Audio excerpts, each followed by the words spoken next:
Australia పర్యటనకు తనను పరిగణలోకి తీసుకోకపోవడం పట్ల భారత పేసర్ మహ్మద్ షమి అసహనం వ్యక్తం చేశారు.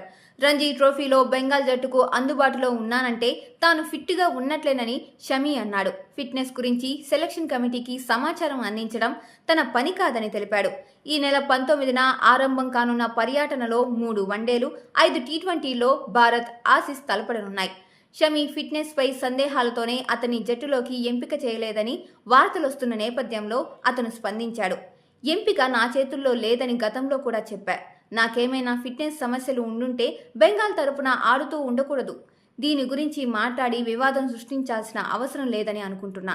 రంజీ ట్రోఫీలో 4 రోజుల మ్యాచ్ ఆడగలిగినప్పుడు 50 ఓవర్ల క్రికెట్లోనూ బరిలోకి దిగగలను. ఫిట్నెస్ గురించి చెప్పడం, అడగడం, సమాచారం ఇవ్వడం నా బాధ్యత కాదు, పని కాదు. ఎన్సీఏకు వెళ్లి సిద్ధమవ్వడం, మ్యాచ్లాడడమే నా పని అని షమి పేర్కొన్నారు.